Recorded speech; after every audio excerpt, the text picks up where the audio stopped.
Сәлем барлықтарыңызға қыздар. Бүгін раскладымыздың тақырыбы жалпы жігіт бүгін сізді ойлады ма? Бүгінгі күні қалай өтті жігіттің? Соны білетін боламыз.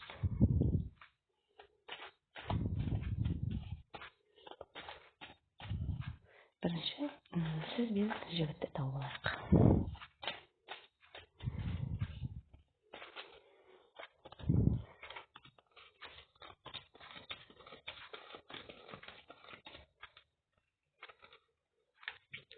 Сіз шықтыңыз, енді жігіт. Жігіт бұл жерде жас жігіттің несі энергетикасымен келіп жатыр бұл жерде. Ер адам. Иә. Жасы кіші болуы мүмкін сізден, немесе душе мальчик дейсіз ғой, сондай. Кіші бала болуы мүмкін.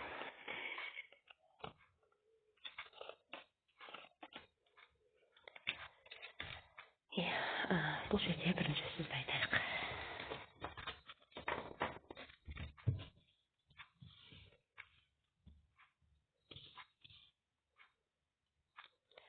Сізді айтатын болсам, сіз бұл жерде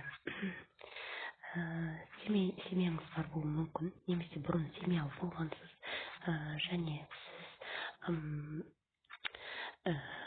жалғызбасты әйел болуыңыз мүмкін.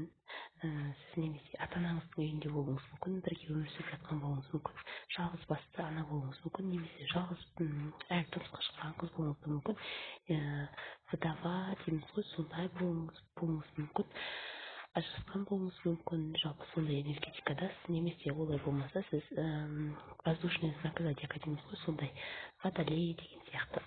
Бірақ бұл маңызды емес, общий расклад қыздар. Сізде қазір өзіңіздің күйеуіңіз бар болса да, жаңағы өзіңізді жалғыз сезінесіз, күйеуіңіз сізге внимание көп бөлмеуі мүмкін, айтарлықтай. Сіз жалпы онымен көп жерде не қылмайсыз. Сладкий өмір дейміз ғой, ондай өмір емес. Бірақ хуже да емес, жаман да емес та. Бұл жерде сіз өте мінезіңіз қатал, өткір мінезді, ережемен жүретін адам болуыңыз мүмкін.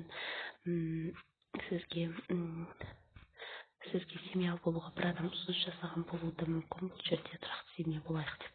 Ал енді жасап отырған жігітіңізді алатын болсақ, қыз жігітте бұл жерде өткір мінезді, сондай ережемен жүретін адам, екеулеріңіз пароға шығып бұл ер адамда ажырасқан болуы мүмкін, немесе бойдақ болуы мүмкін, сондай ер адам. Және бұл жерде бұл ер адамның баласы бар, шығып тұр, семьясы болуы мүмкін, әйел болуы да мүмкін. Бұның өміріне қатты влиять ететін әйел адам бар, немесе ол әйелі, немесе әпкесі, немесе анасы өміріне қатты влиять етеді жігіттің. В общем, бұл жерде семьясы бар деген сөз. Мүмкін сіздің де семьяңыз бар, жігіттің де семьясы бар. Четыреугольник дейміз ғой, махаббат төрттігі, сондай болуы да мүмкін. Енді екеулеріңіздің араларыңызда осы уақытқа дейін не болды, не бар, соны көрейік.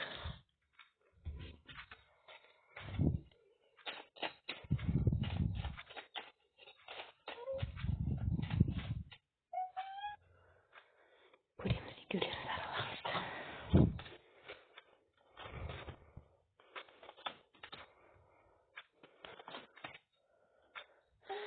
Бұл жерде семья шығып тұр. Сіздер бірге бір семья болған болуыңыз да мүмкін, кейін ажырасып кеткен болуыңыз мүмкін. Мына жерде екеуіңіз де мечи болып шығып тұрсыздар, король мен королева. Өткен өміріңізде қателіктерді көп ойлайсыздар, жалпы неде қателестім деген сияқты өкінетін кездеріңіз де болуы мүмкін. Және алдағы сіздерге қазір данный момент екеулеріңіз араларыңыз белгісіз болып тұр.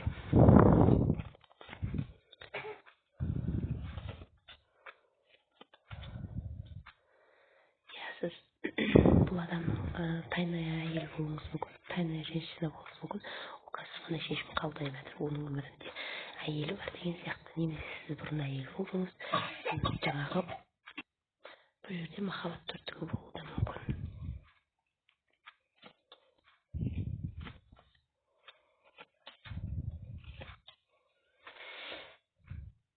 Сіздердің махаббат хикаяларыңыз аяқталған болуы мүмкін, амалсыздан екі жаққа кеткен болуыңыз болуыңыз мүмкін, және ол сізді қызғанып, сол жаңағы қызғанышының кесірінен сіздер екіге айырылысып кеткен болуларыңыз мүмкін. Оның ұрысының кесірінен, немесе сіз менікі дұрыс деп тұрып аласыз, ол менікі дұрыс деп тұрып алады. Сондай ұрыстарыңыздың кесірінен араларыңызда біраз нәрсе тоқтаған болуы мүмкін.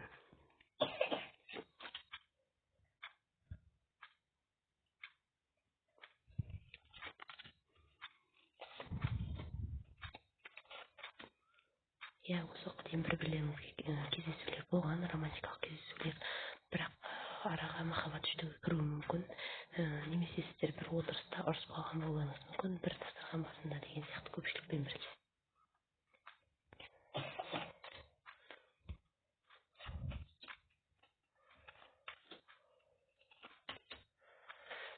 Ол сізге қандай да бір ұсыныс жасаған болуы мүмкін, ухаживание жасаған болуы мүмкін, бұрын семья болған болуыңыз мүмкін, немесе бұрын араласқан болғаныңыз мүмкін, қыз жігіт.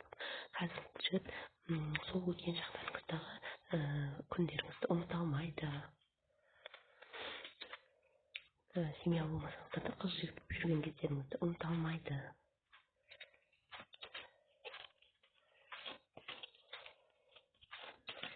Бұл ер адам осы уақытқа шейін өзінің өмірінде, жұмысында жетістіктерге жеткен адам, біраз жетістікке жеткен адам, ол өте асықпайтын, сондай шешімді асықпай қабылдайтын ер адам, бір нәрсені қабылдау үшін көп ойланатын ер адам.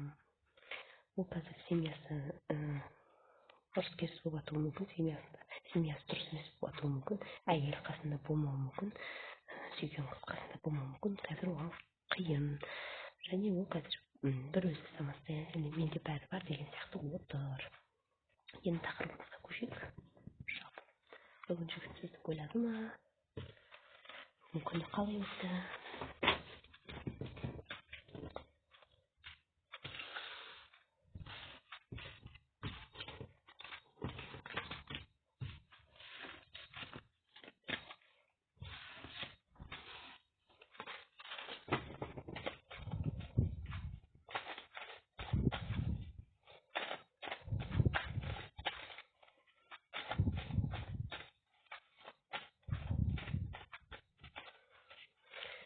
Жалпы бүгін жігіттің күні қалай өтті көрейік.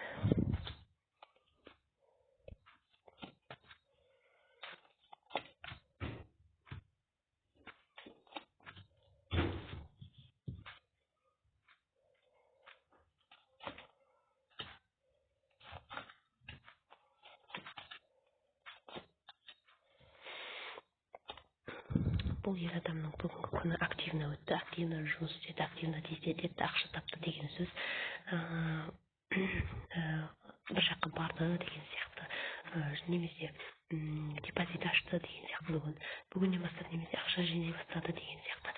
Бұл қазір біреуге өтірік айтуы мүмкін, өтірік сөздер айтуы мүмкін. Менде қазір бәрі жақсы, менде бәрі күшті, менің киімім жуылы, тамағым жасаулы, семьям бар, тағдыр қосқан әйелім бар, қызым бар деп, оларға қаржылық жағдайымды аямаймын, көмектесіп тұрамын деген сияқты өтірік сөздерді біреуге айтқан болуы мүмкін.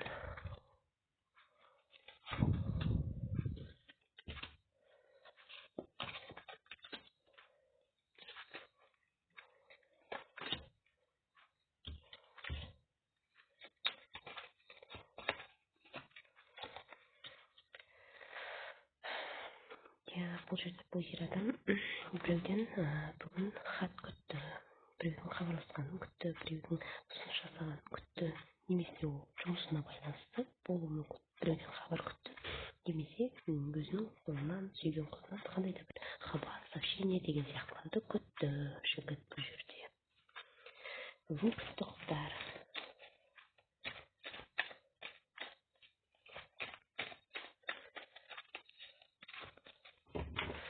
Бүгін сізді ойлады ма көрейік. Иә, сізге келуді ойлады, сезіммен келуді ойлады, сізді жалпы бүгін социальный сеттер арқылы бақылады жігіт. Қазір сіз қасыңызда болмағаны оған қазір қиын. Сізді социальный сет арқылы бақылады, сізді жақсы көретін бүгін жалпы жүрегімен сезді деген сияқты. Сізге келгісі келді. Бірақтан деген қорқады. Өйткені сізде бәрі бар, самостоятельность, сізге ер адам керек та емес деген сияқты. Именно осы ер адам керек та емес деген сияқты позицияда болуыңыз мүмкін. Ол ер адам сөйтіп ойлайды және қорқады. Немесе қорқады, сіздің жаныңызда күйеуіңіз бар, немесе жүріп жүрген жігітіңіз бар. Осы үшінші фактор қарсы сіздердің бірге болуларыңызға. Күйеуіңіз немесе жігітіңіз, немесе әкеңіз десек те болады, қарсы. Бұл общий рассказ қыздар, сондықтан бұл жерде бір ер адам шығып тұр. Өздеріңіз не істейді болған шығарсыздар, өздеріңіздің сигнификацияларыңыз, өздеріңіздің өмірлеріңізді.